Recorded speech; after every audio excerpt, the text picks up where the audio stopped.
In this lesson, we'll talk about polymers, both in terms of natural polymers and artificial polymers. Let's first define polymers. Polymers are really large molecules that are produced by linking smaller molecules called monomers together. Addition reactions tend to form single carbon-to-carbon bonds, whereas condensation reactions tend to form amide bonds or ester bonds. Now, the type of monomers and the linkage can be changed to produce different properties. You can think of it as making a building, using different materials such as brick, wood, straw, mud, grass. Different properties or different buildings can be made with different properties. Similarly, different polymers can be made with different strengths, flexibility, density, stability, or even transparency. The process of making these polymers is called polymerization. Some polymers, such as sap, rubber, carbohydrates, cellulose, and proteins, and DNA, are considered natural polymers because they are produced by natural compounds, whereas artificial or synthetic polymers, such as plastics, Teflon, or polyester, is artificial because they're created by man-made reactions. One way polymers are made is through a reaction called addition polymerization. The monomers are unsaturated, that is, they have double bonds or triple bond, and they join together via addition reaction. The example we have here is the synthesis of polyethylene through ethylene. Remember, in a double bond, there are two sets of electrons, or two pairs of electrons. You can imagine that one of these pair of electrons, one goes to the right atom and one goes to the left atom. Now there is a single electron that is looking for a bond to bond with someone else. Luckily, there are other monomers nearby that also have these single electrons, so they pair up, and now you have a large molecule, a polymer, with a lot of carbon-carbon single bonds. Another example of a polymer is polystyrene. This is created using many molecules of styrene, and styrene, as you can see, is really a phenyl group or an aromatic group attached to one of the carbon in an ethene molecule. When it's fully polymerized, you will see a phenyl group or an aromatic ring at every other carbon. And polystyrene is used for styrofoam cups, insulation, and packaging. Similarly, polyvinyl chloride, or PVC, is made using vinyl chloride. Vinyl is another way of saying on a double bond. So vinyl chloride indicates there is a chloride atom or a chlorine atom on a double bond. When it's fully polymerized, you will see a chlorine atom at every other carbon atom. If we note here, the attachment of the chlorine at this carbon is seen here in the product and here in the product. The other carbon atom is also seen, but there are no chlorine attached to it, so there are no chlorine attached to it in the polymer as well. Just by studying the type and location of the branches on the monomer molecule, you should be able to predict the structure of the polymer molecule. Let's predict the polymer when tetrafluoroethene is reacted. Tetrafluoroethene indicates there are 4 fluorine molecules attached to carbons. Here we see there's 1, 2, 3, 4. Well, when these react, the fluorine molecules remains. Therefore, we should predict that in the polymer molecule, every carbon atom should have 2 fluorine atoms attached to it. And indeed, that is the case. When tetrafluoroethene reacts in a polymerization reaction, the product is polytetrafluoroethene. You will note here all of the carbon atoms have 2 fluorine atoms attached to it, just as we predicted from the monomer. Another way that polymers can form is through condensation reactions. Here, a molecule such as water, ammonia, or hydrogen chloride is condensed out. Condensation is the removal of those molecules. However, note that, let's say for a water molecule, part of the water molecule will be removed from one monomer and the other part of the molecule will be removed from the other monomer. Therefore, these monomers must have two different functional groups, one at each end. This is analogous to creating a train from different boxcars.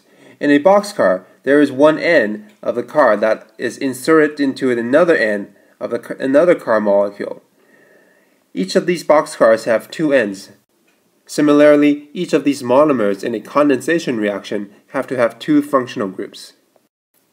Scientists have developed many synthetic polymers that are based on natural polymers. These natural polymers are fats, proteins, carbohydrates. Now, structural analogs are synthetic compounds that have similar structure to natural compounds. So, for example, polyester is similar to lipids in the way they are linked together. Nylons, because of their amide bonds, are similar to the way proteins are linked together. And cellulose and starch are similar to carbohydrates due to their glycoside linkages. Whereas structural analogs have the same structures but perform different functions, functional analogs have different structures but perform the same functions. The best example of a functional analog are synthetic sweeteners like sweet and low. They resemble sugar molecules, so your taste buds register them as sweet. However, they do not digest in your body, therefore they do not produce the calories involved when eating regular sugar. Let's look closely at the condensation reactions. One of the products of a condensation reaction is the amide linkage. This happens when a carboxylic acid reacts with an amine to form an amide bond. This is a condensation reaction because a water molecule is also produced as a product. It is removed from the reaction. You'll notice here that the OH of the carboxylic acid reacts with the hydrogen of the amine to produce the water, and now there is a new bond between the carbonyl carbon and the nitrogen of the amine molecule. And it's this bond that is considered the amide bond. In nature, amide bonds are found in protein molecules. Proteins are structural molecules in plants and animals, as well as the bacteria. Not only do they provide structure, they also perform functions because they are enzymes. Enzymes are biological catalysts that facilitates biological reactions. When several amino acids polymerize together, they form what is called a peptide. However, when thousands of amino acids are joined together, they form proteins. Let's examine the amino acid a little closely. Here, I've isolated an amino acid. You'll notice that on the left end of the molecule, there is an amine functional group. On the right hand, there is a carboxylic acid functional group.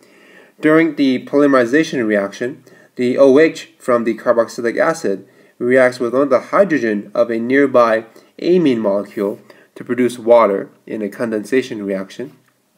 This results in the amide bond, which links both amino acids together into a peptide.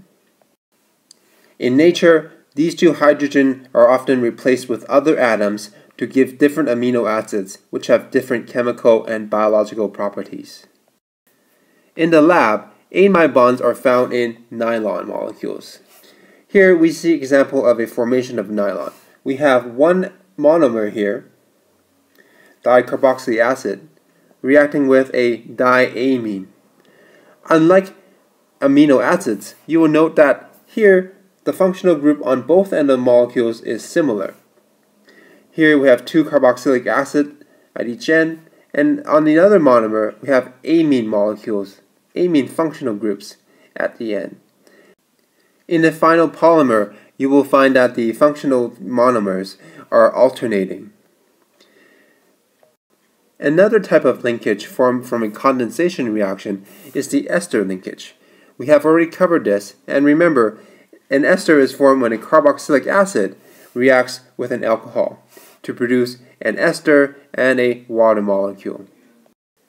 In nature, ester linkages are found in lipids. Lipids are a reaction between a trialcohol, here propane 1,2,3-triol, commonly known as glycerol, and 3 fatty acids. Each of the fatty acids has a carboxylic acid and can react with the hydrogen of the glycerol molecule. And because there are 3 OH molecules in glycerol, up to 3 fatty acids can be attached to each glycerol. And when 3 fatty acids are attached to a glycerol, this molecule is known as a triglyceride. In nature, there are 2 types of fatty acid molecules. The first type is a saturated fatty acid molecule.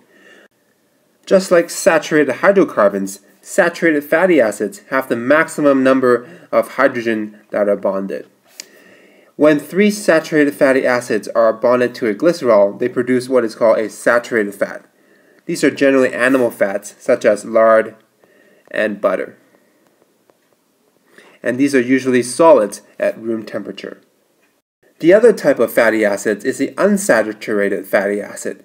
Just like unsaturated hydrocarbons, unsaturated fatty acids do not have the maximum number of hydrogen bonded to the carbons. When several unsaturated fatty acids are bonded to glycerol, they form what is known as an unsaturated oil. These are usually plant-based oils such as canola, olive oil, and peanut oil. In the lab, ester linkages are found in fabric such as polyester fabric. This polyester is usually made by using a dicarboxylic acid, which means it has 2 carboxylic acid, 1 at each end of the molecule, and a diol, which means there's 2 hydroxyl groups, 1 at each end. Much like nylon, polyesters, when made, can be found to have alternating acid molecules and alcohol molecules. In this example, we have ethane 1,2 dicarboxylic acid. So there's a carboxylic acid at the left end and at the right end. It reacts with ethane 1,2 diol. Here is the alcohol hydroxide molecule. In the final product, we see the acid parent alternating with the alcohol parent. The last of the natural polymers we'll talk about are carbohydrates. Carbohydrates are also known as polysaccharides. As the name suggests, the polysaccharides are made of molecules known as monosaccharides. Here, the monosaccharide is a glucose molecule. It has the formula C6H12O6, and 5 of these carbon atoms are usually found in a ring, and the 6th carbon atom is sticking out of the ring. There are 2 other structural isomers of glucose, galactose and fructose. However, we will not talk about them in Chemistry 30. These sugar monomers, or monosaccharides, undergo a condensation reaction to form what are called glycosidic bonds. Again, a water molecule is removed because it is a condensation reaction, and the end product is what's called a disaccharide, or if many saccharides are joined together, a polysaccharide, and these are known as commonly as starch or cellulose. Because there are numerous hydroxide functional groups on a glucose molecule, there are many combinations possible in putting a starch molecules together. However, in nature, because enzymes catalyze these reactions, these structures can only be formed in certain ways. When starch is formed, the glucose monomers are added at a certain angle to form helical structures.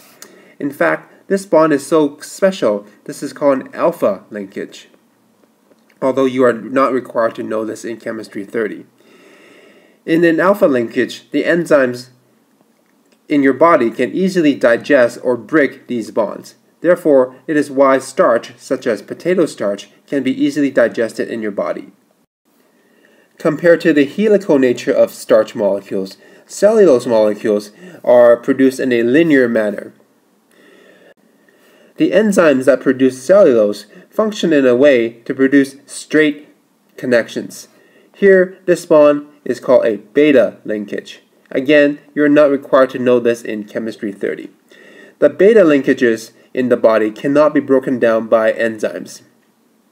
Therefore, it remains undigested. It is quite amazing how the same molecules, when put together in different manners, can produce different polymers and have different effects in a human body.